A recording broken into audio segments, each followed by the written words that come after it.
How's everybody doing today? I'm Tito Campbell. You're watching the Red Channel. We reach for greatness. And on today's episode, we're going to be talking to Mr. Ethan Mangum. What's going on, Mr. Ethan? I'm doing well. Doing well? All right, well, Mr. Ethan, he's actually my cousin in real life, so this is going to be my first time ever interviewing one of my family members. So I just want to say, thanks for this, and we're going to have fun doing it. Let's do it. All right. Before we get into the questions, can you just kind of, introduce yourself a little bit? Just let the people know a little bit about you, like where you from and things like that. I'm Ethan Vincent Mangum. I'm from Jackson, Mississippi, and I'm a current golfer and brand owner. Okay. All right, well, the first thing I like to get into is your childhood. Like what was it like growing up? And if you want to, touch base on like family and stuff like that. But just what was it like growing up for you? I grew up in Jackson, Mississippi, so that was a lot of trouble that I had to make it through and a lot to overcome being a black minority growing up in Mississippi. So for me growing up, it was a lot of different things that I had to do just to continue to work hard and to keep striving for greatness. And so for me, I had a car crash when I was younger that put my family in a tough position. So from a young kid, from first grade, I really had to work hard to recover memory and recover my athletic skills that I once had. So for me, it's always been a fight to continue to be the best and the greatest I can possibly be. Yeah. And you didn't let none of that stop you back. Speaking about the car crash, but you didn't let none of that stop you back. You kept on going, and you just became a brilliant young man. You know what I'm saying? Thank you. So, all right. The second question that I have for you is, what are some of the schools you attended growing up here? I went to a school called Sister Thea Bowman for a little bit. Yeah. It's a private black school. I went to that school a little bit too. Yeah. It was a lot of fun. Yeah. And then I went to Jackson Academy for a while, and that was a time of my life where I really took things to the next level academically, athletically, because the facilities there were great, and I had the ability to really work as hard as I could, but also reap the benefits. Okay. Did you face any challenges growing up here in Jackson, Mississippi? Yeah, a few challenges I would face would be the racism and the lack of opportunity for a lot of individuals, and not just breaking the color barrier, just in general being a Mississippi citizen, being Mississippi is one of the poorest states in America. So there's a lot of opportunity that you have to self-create in a state like Mississippi. Yeah, you do. You really do. Okay, so get into the sports now. What all sports did you play growing up? I was quite the athlete. I played football, baseball, basketball. I ran track. I swam. Of course, golf. Golf? Yeah, I pretty much played everything. Okay. So what age did you get into golfing? I got into golf at age 3. 3? And now I'm 20. 20. So it's been a while. That's 17 years. Yeah. Okay. So, like what made you, want to get into golf? Well, was golfing your first love? You know what I'm saying? Because, you're still golfing now. That's what you're doing at FAMU, your college. So was golfing like your first love?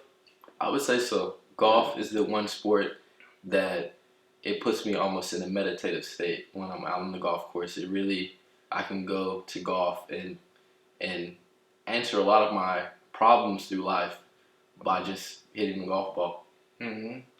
Okay. So, what role did your parents play in, in helping you golf? Because I know your dad, Mr. Vincent. I know he goes to the terms with you from an early age. Because I went one with you. He was there by your side, and your mom, she's always there with you and making sure you stay on the right path. So, what role did your parents play in just helping you pursue golf? They provided me, one, with the strength to be able to go in and know that, hey, you're going to be one of the only black golfers, if not the only one, in this tournament. So don't worry about the color barrier and just do you. They gave me the strength to really know what I am and how to be the best at what I am. Yeah, because, golfing is not something that we just to say like a lot of us not really into. You know what I'm saying? So do you think that parents should have their kids in golfing more and just try to do like like other sports because it's always like let's go for basketball or football. Do you think parents should start putting their kids in sports like golfing and stuff more? Golf has a lot of opportunities that it gives to young children. That's why they created a lot of programs like the First Tee program for inner city youth. And so I would say golf would be a great sport to get your child in as young as you possibly can. I know it might be expensive to a lot of people, but golf has a lot of opportunities. It's used in the business world from when you initially get into business all the way up to being an executive. So golf is a sport that you could start at 3 years old and play till you're 100 years old. So I would say definitely. Yeah. All right, and I know you don't have kids right now, but whenever you do have kids, would you like your kids to pursue golfing too, like a golfing career? Of course, I would never force my kids to do anything that they weren't passionate about, but for sure, I would definitely introduce my children to golf as soon as they're able to pick up a golf club. Okay, okay. Now, you speak on, the schools that you went to before, like JA, and then you carried, through high school, you went to Atlanta, right? Yes. So can you talk about the transition that you made from, Jackson, Mississippi to Atlanta and how that's different and what you learned in Atlanta that you probably couldn't learn in Mississippi? I would say Jackson, like I said before, there weren't as many opportunities. So moving to a city like Atlanta where the opportunity is unlimited, that it's a place where you can definitely go from rags to riches, Okay. without a doubt. Right. Yeah, and so being a young black male, if you're not a young black male who's striving to get your own business, striving to get your own company, striving to get your own music in Atlanta, you're almost wasting your time because there's so much opportunity, not only for the minority and the black individual, but for everyone. So I would say Atlanta, that move was one that definitely changed my life for the better. All right. All right. All right. Now, leaving Atlanta, you went to high school there. What high school did you go to in Atlanta? I went to Mount Vernon Presbyterian School. Okay. All right. And from there, you went to Drexel University. Right? Drexel University, yes, in Philadelphia. So can you and now you're at FAMU. Yes. All right. So can you just you go from Atlanta to Pennsylvania? Can you just talk about the change that you felt from going from Atlanta to up north? It was a vast change. One being the weather, two being just the type of crowd that I was around. It was majority international and northeastern students, like New Jersey area. So going just the changes in language, the changes in lingo, from being a deep south, born and raised, to going up to the northeast, it was a lot that I had to grasp very quickly. All right, so we're at Drexel now. So you talk about being at Drexel College and what that was like. So now let's talk about the transition from Drexel University, which is in Pennsylvania, all the way to Florida A&M, a HBCU. Can you just talk about that change and what made you want to leave Drexel and go to Florida A&M? And also, can you just talk about the major that you're doing right now? Okay, so that was a very big transition going from a majority white PWI private school in the Northeast, going back down to where I'm from, to an HBCU in the South. And so for me, making the transition up from the South to the Northeast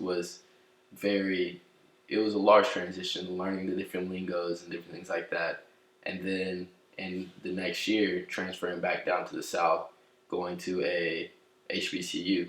This was only the second time ever that I've gone to a all black or majority black institution. So for me, going back from one extreme to the next extreme was something that really, it took me a full year to really grasp where I wanted to be and what I wanted to do from going to a PWI to a HBCU.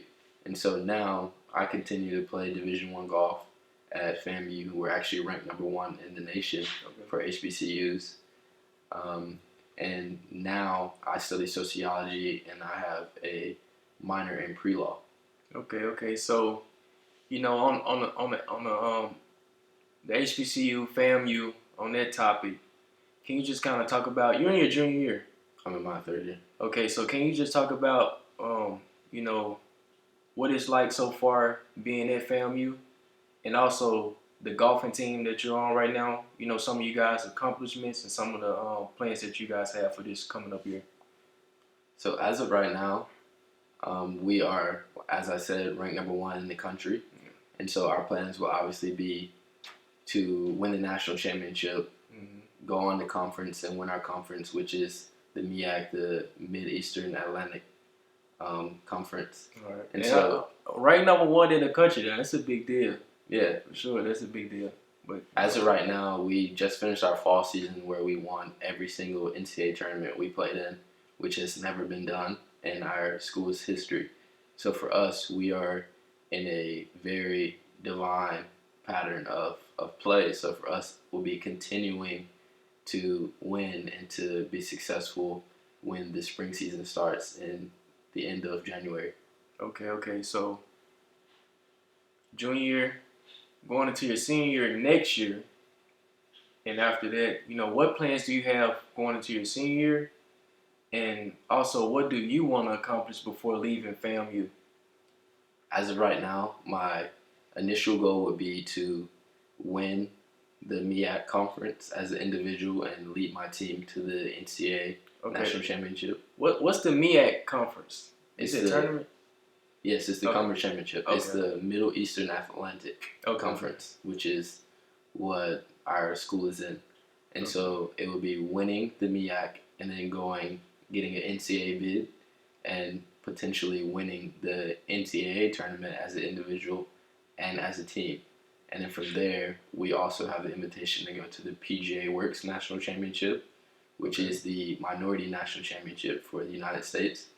And winning that as an individual and as a team would also be the icing on top of the cake. Okay, some big plans. For sure. Okay, so I'm coming up on my last 2 questions. So where do you see yourself in the next 5 years? In the next 5 years, I see myself as a FAMU graduate with honors, a pre-law major, an accomplished honors pre-law student. Okay. I see myself being a PGA Tour champion. Okay. In either my 2nd or 3rd year, just depending on when I decide to turn professional. Okay. And so for me, it would be continuing my success and my great work ethic to get me there. Okay, so you do it. So you don't know when you're planning on going professional, but you're going soon though, in the next 5 years. Okay, for sure. Good. All right, and this is not really a question, but the Ethan V brand. Yeah. You know what I'm saying? Well, actually, it is a question. You also have a clothing line, the Ethan V brand. You wearing it right now. What inspired you to want to get into clothing and already, have your own brand set for when, eventually do want to take that next step to the professional level of golfing and stuff like that? What makes you already want to have, other things going also? For me, I've always been an entrepreneur, and I've always been a creative that have always wanted to be an individual. And so for me, branding was the first thing that clicked in my mind to, hey, this will set me apart from another golfer who is doing great things, has great accolades, but I'm Ethan. So let me create something that tells people, wow, this is Ethan. This is the Ethan V brand.